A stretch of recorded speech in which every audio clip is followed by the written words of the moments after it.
Richard Crouse. Tell me, let's start with your story of how your book, Neon Angel, became the basis of the film, The Runaways. Well, you know, the original book was through Price, Stern and Sloan. It was a young adult, their very first young adult book, and that came out in 1989, and in about the year 2000, I read the book, and, you know, I'd gone through some changes in my life. I felt like I wanted it to come from a different perspective, and I wanted to add the stories I couldn't tell in that young adult book. So I rewrote it, and Kenny Laguna, Joan Jett's manager, really liked it and thought that he could, get it published. So he started shopping the book, and in the end, it turned out to get some interest from some producers, John and Art Linson, and here we are. Now, what were some of the kinds of stories that you weren't able to tell in the original edition of the book?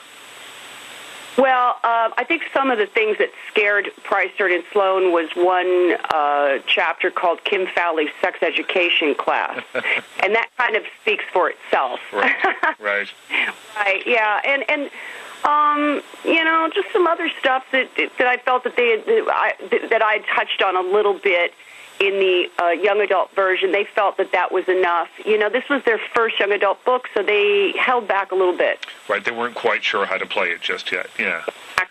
Right, Richard, that's right. Now, whenever a story is turned into a film, obviously, you know, a real story, you can't get everything on there. Do you think that the movie really captures the spirit and the tone of your story?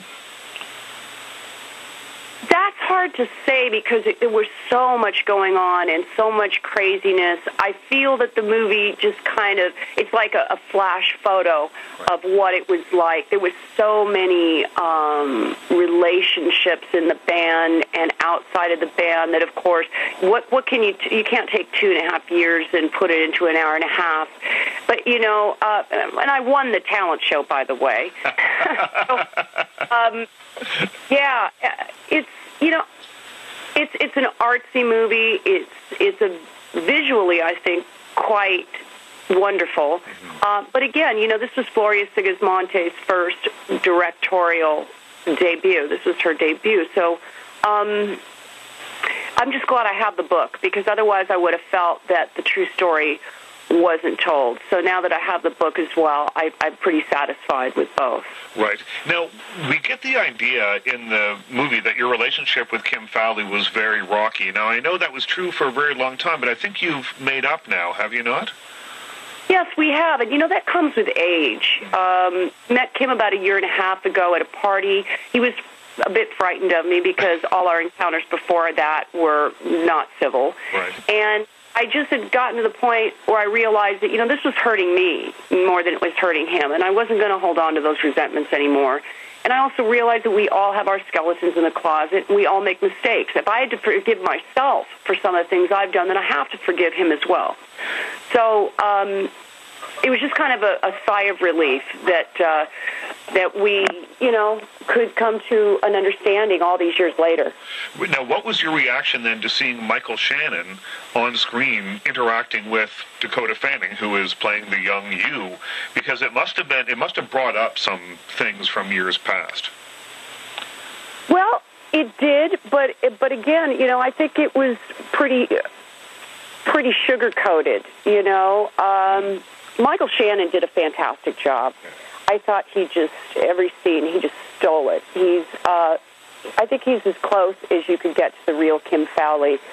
And Dakota just handled the scenes great. You know, again, you know, there wasn't a whole lot of depth to a lot of the scenes in the film, but it just captured the craziness that we all went through. Right. I mean, you know, it just, to me, a lot of it's a blur at times because it was just a fast-paced situation. Well, and also, you were very young. People forget how young you were when all this was happening. And so there's no possible way that you could have been prepared for the kind of whirlwind that your life became, you know, while you were in the band. No, and so quickly as well. I mean, I don't think I was with the band more than just a couple weeks when we got signed.